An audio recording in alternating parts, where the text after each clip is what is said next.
Olá, eu não sou nenhuma expert em história americana, mas eu queria compartilhar com vocês algumas coisas que eu sei, que eu andei lendo sobre história americana, para tentar te ajudar naquelas passagens de historical documents do SAT.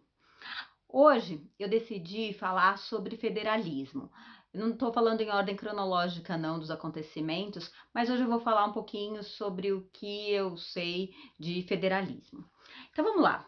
Lá no passado, quando os Estados Unidos ganhou sua independência, eles tiveram que escrever alguma constituição, né? A primeira foi chamada de Articles of Confederation. Foi a primeira realmente que foi escrita, mas ela era bastante limitada e, além disso, gerava um monte de conflitos entre os estados das antigas colônias, né? Aí eles tiveram que escrever uma nova constituição depois, né, para lidar com tudo isso, para resolver esses conflitos. E quando eles escreveram a nova constituição, para ser aprovada, ela teria que ter uma aprovação de 9 das 13 ex-colônias. E isso gerava um certo conflito, né? Principalmente porque tinha esses conflitos, principalmente entre as colônias do norte, as colônias do sul, né? Que já eram estados. E para fazer passar, eles resolveram chegar num compromise, ou seja, num acordo, né? Para ver se o negócio dá certo. E esse acordo, na verdade, só veio depois do que eles chamam de Great Debate, que aconteceu em 1787. Esse Great Debate foi entre os federalistas, que eram a favor de um Estado, de um governo central forte, e os antifederalistas, que eram mais a favor de mais poderes para os estados. Se você ouvir falar aí de nomes famosos desses dois lados, pode acreditar que você vai ouvir falar entre James Madison e Alexander Hamilton pro lado dos federalistas, e você vai ouvir falar sobre o Patrick Henry do lado dos antifederalistas. Então vamos lá. O que foi esse compromise? Que na verdade foi um capítulo que eles acabaram colocando nessa Constituição, que eles chamam de 10th Amendment, né? E esse 10th Amendment, na verdade, é uma divisão de poderes. Bom, então nem tudo para você, nem tudo para mim, vamos dividir aí. Então eles falaram o seguinte: os poderes, alguns poderes vão ser do governo central e tudo que não for do governo central, aí fica para os estados, né? Eu vou falar um pouquinho sobre essa divisão de poderes aí, mas é importante antes eu falar por que, né, que os antifederalistas queriam esse poder aí para o Estado, então essa divisão aí, né? Primeiro, porque ter um governo central muito forte pode propiciar aí uma força para um tirano tomar o poder, né, e mandar em todo mundo e você não conseguir tirar com tanta facilidade.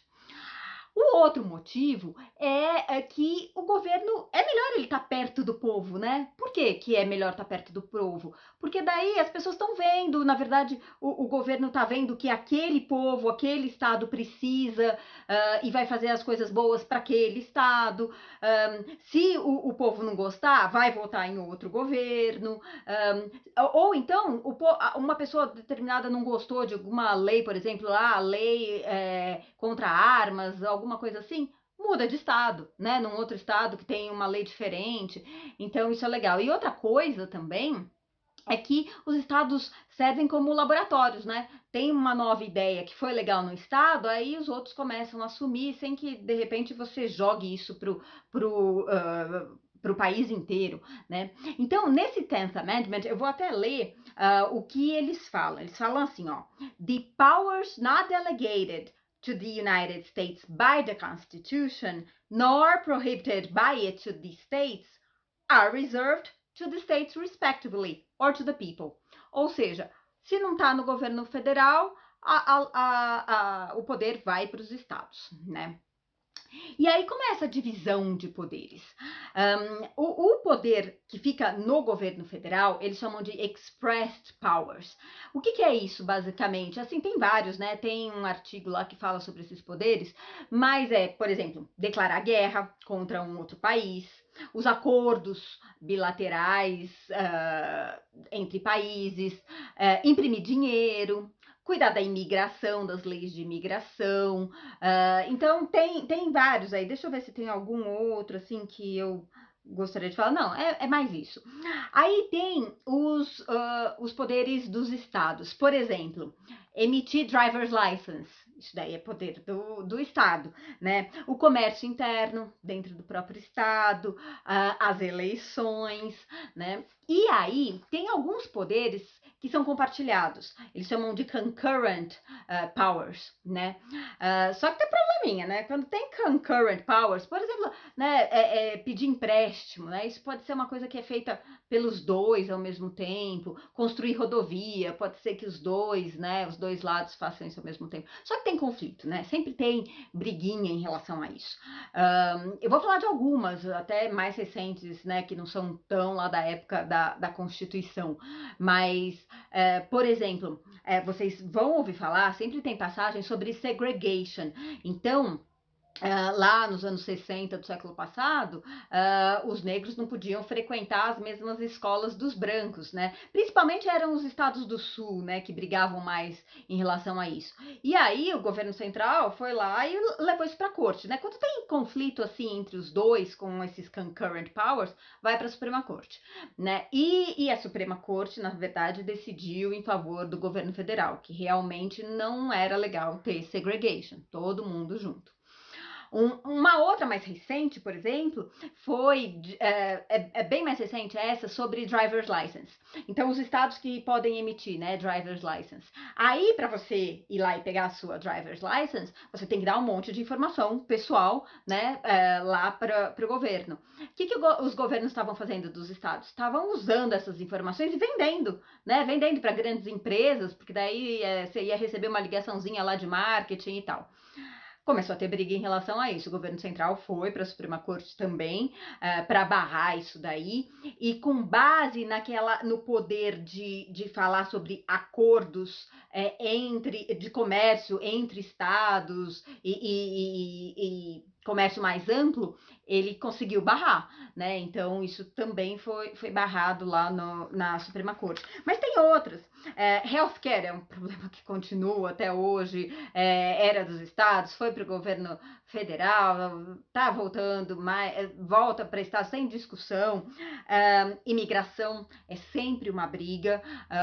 O governo federal tem o poder de colocar leis sobre imigração, mas os estados acabam interferindo nisso, abrindo as fronteiras, enfim.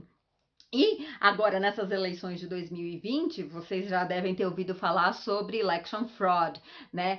Que é uma coisa que acontece, por exemplo, alguns estados falam: você não precisa de ID, de identificação para votar, não. Você falou que é o ciclano, a gente vai acreditar e você vai lá e vota. Então, isso pode gerar muita fraude e, de novo, vai acabar chegando alguma coisa na Suprema Corte, né? E outra coisa que eu quero falar é que, assim, isso vai mudando com o tempo, né? Por exemplo, no final do século passado, lá nos anos 80, o Ronald Reagan começou a conferir mais poder de novo para os estados, né? Então, e eles chamam isso até de New Federalism. Então, o que você precisa saber sobre federalismo? Não é para você achar que federalismo é porque todo o poder está concentrado no governo central. Não, porque a maioria dos países tem isso. São países federalistas e, na verdade, existe essa divisão de poderes. Uma parte dos poderes fica a cargo do governo federal e a outra parte dos poderes fica a cargo dos governos estaduais, províncias, enfim, depende de cada país. Mas essa divisão é que é importante para você ter uma boa administração a nível local e coisas mais gerais que interessam os países como um todo. Daqui para frente eu vou fazer mais vídeos falando sobre mais aspectos da história americana, do que eu puder compartilhar com vocês, do que eu sei um pouquinho. Então, fiquem ligados que vocês vão receber mais coisas aí nos próximos dias.